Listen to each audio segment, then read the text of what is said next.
Hello, I am Dr. Bob. I'm going to show you how to install and set up the Yuasa Multipurpose Test Jig FS-N.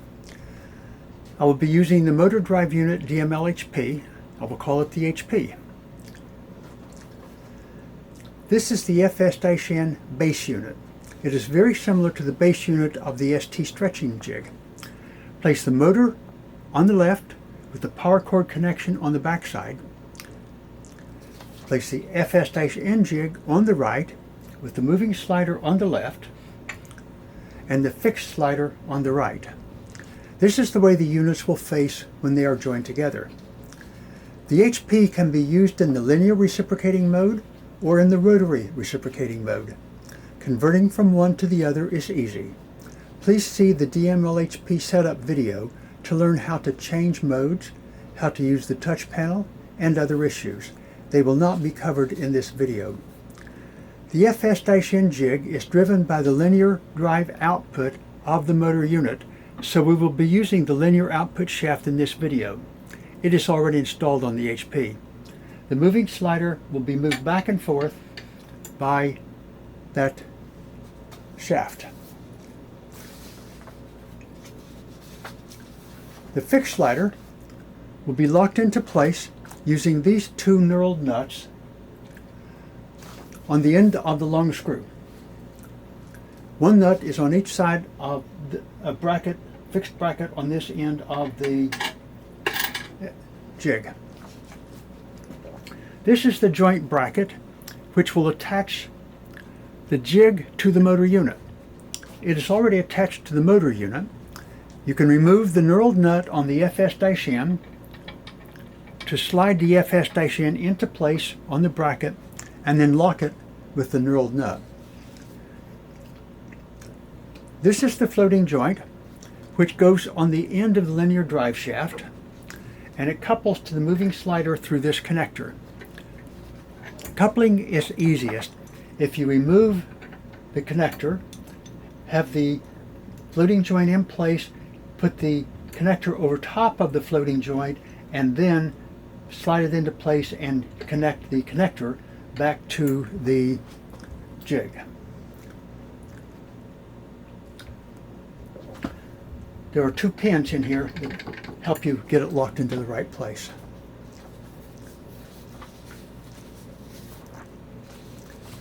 The FS-N jig can perform different functions by using different accessories. There are several optional accessories for the FS-N to convert it from one type of testing machine to another type. These are for stretching. They will mount on the sliders and hold a sample between them for stretching. These are squashing gauges, which are used to help uniformly clamp a sample. This is a minute adjuster, which can be used to remove sagging when mounting a sample for stretching. These accessories are for compressing and for folding. This accessory is for tension-free folding. It has a cartridge to make it easy to remove the sample for examination without dismounting it. This accessory is a load cell for tension and for compression. And here are a bunch of screws that are used to lock down the different accessories. We need to attach the FS-N to the HP. Remove the knurled nut, which I have already done. Slide the FS-N over the joint bracket, right into the center of it. Put the knurled nut back in place.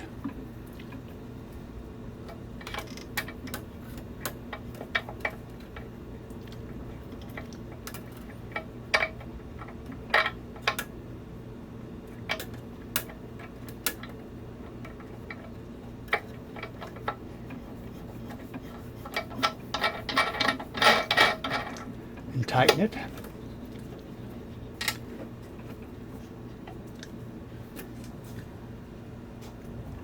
Make sure the two units are square. I often use a T-square to make sure that it's square. Motor against the jig, and you just make sure that the jig is square on there. Looks good.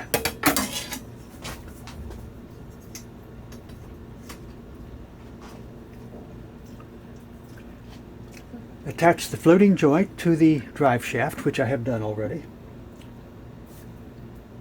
Make sure that the floating joint lines up with the center of the moving slider. If it doesn't line up, you need to loosen 2 screws here, and then you can move this bracket back and forth and then lock it down again. And if it's not exactly square, there's enough looseness in there that you can actually adjust this ever so slightly to make it line up perfectly. And I have a perfect line up here now. I'm going to tighten it again. I'm going to make sure it's still square.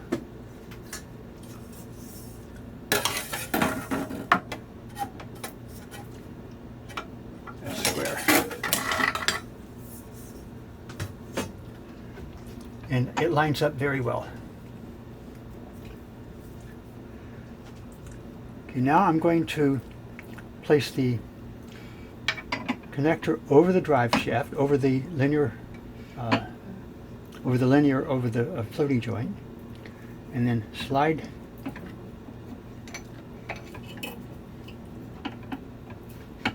it into place. That screw was messing it up.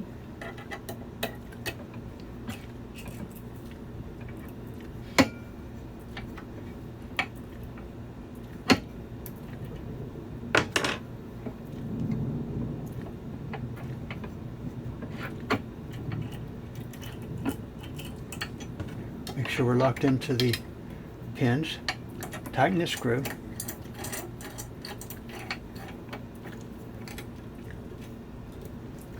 Now we're connected.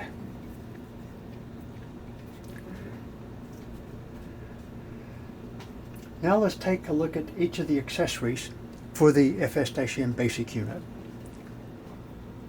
By attaching these 2 accessories, you can convert this into a stretching machine. Notice these 2 pins and these 2 holes. All of these things have to line up like that. It's lined up. And I'm going to use 1 screw to hold it in place. Normally you would use several screws, but I'm going to use only 1, just to lock it down real quick. And another one in this end.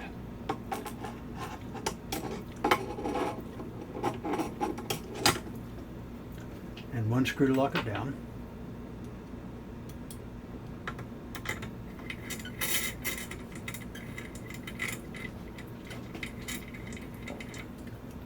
So for stretching, you would lock the fixed clamp with the knurled nuts to the right position. It's based on the length of the sample. You would decide how much stretching you want to do, and then I'll just run the motor a little bit here and you'll see what happens. You can stretch it. Stretching it, unstretching, stretching, unstretching. If you want to measure the load on the sample, you can get an optional load cell accessory.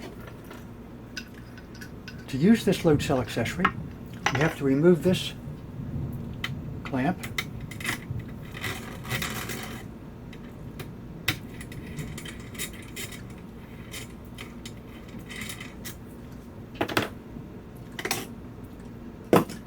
Mount this using the 2 holes. And again, I will use just 1 screw to hold it in place.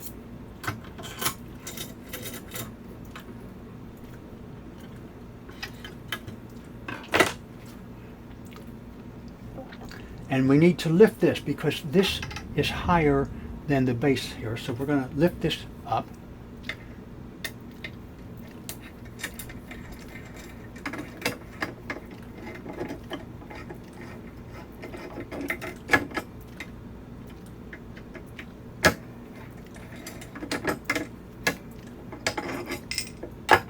And we're going to put this underneath it.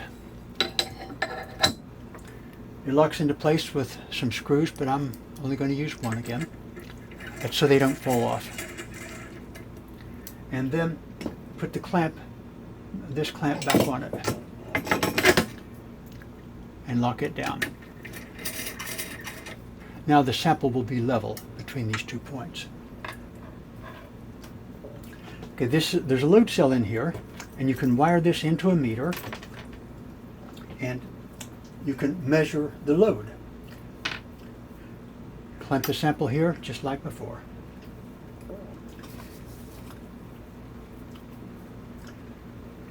So now by pulling on this, actually I don't have this locked down. I'll lock it down with my hand. By pulling on this, you're actually exerting a pull on the load cell that's in here, and you can measure then how hard you're pulling on it. You measure that in newtons, and our flex data, which is our motor control and measurement cloud-based system, measures the load in newtons. If you're using the regular clamps, these squashing gauges are used to measure how much tension is being put on the sample, not really the tension, but to make sure that the clamp is level and it's clamping the sample in a level way. The way the minute adjuster is used is you can move very small amounts with the adjusting screws, and this little meter will tell you exactly how far you have moved this blade. By attaching the compression accessory, you convert the FS-N into a compression tester. I will use one screw again. Normally there's two.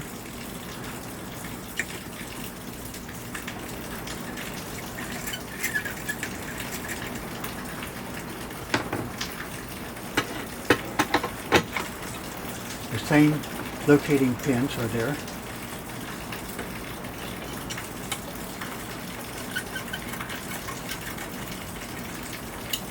So now for compression, you place your sample between the walls, and then you can test the amount of compression you can do.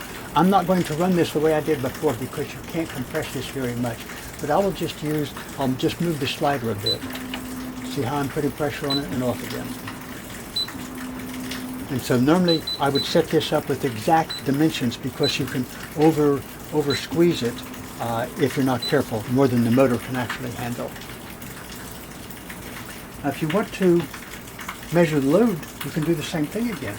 You can use this load cell, but I have removed the clamp for the stretching, and I will put in an adapter that's suitable for the specific sample that I'm testing. This is just a big head screw that I'm putting in here. You could design different types of fixtures.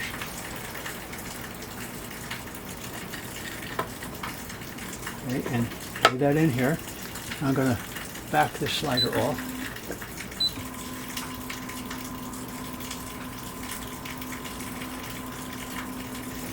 I'm going to drop my tennis ball in again. See, this is for the tennis ball, and we can apply pressure and then measure that pressure on the load cell. This time now we're compressing the load cell instead of stretching the load cell. So this is how I would do compression with a load cell.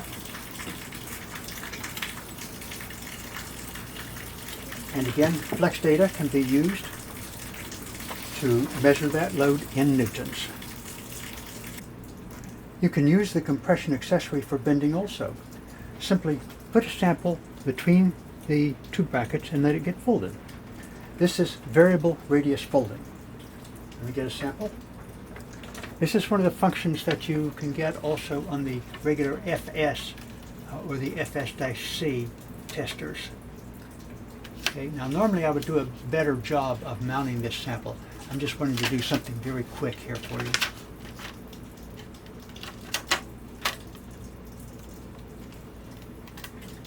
So this is a very sloppy job of what I'm doing, but it'll illustrate the point. So let me start the motor. And now what I'm doing is I'm just changing the radius of the fold as the slider goes back and forth.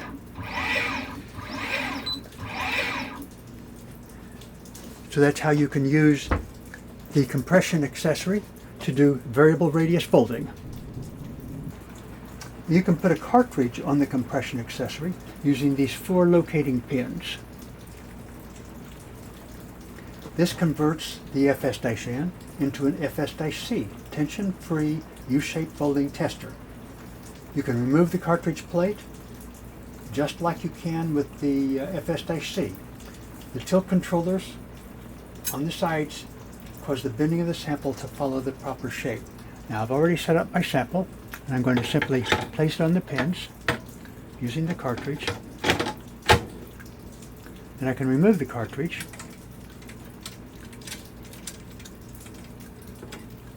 And you can watch the FS setup video to understand how to mount different samples. I've just quickly done something here using the same sample as before. Using the clamps, I would often use double-sided tape, but that's the way I'm doing it here. And these tilt controllers cause the folding to be exactly the right way. So I've already set it up. Let me just run it. This is the shape of the folding is determined by the tilt controllers. And I'm going to stop it. And so what I've illustrated to you here now, notice that, one more thing, let me just show you that you don't have to use the cartridge. I'm going to just remove this sample.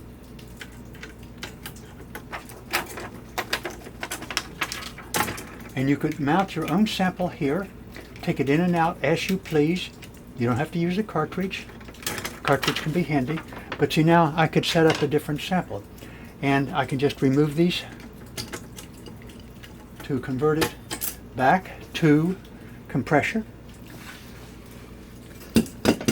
I can take these off to convert it back to one of the other forms. You know, I have compression here right now. I'll take this off and I can go back very easily to stretching. Get this off. Put this clamp back on. Take this side off.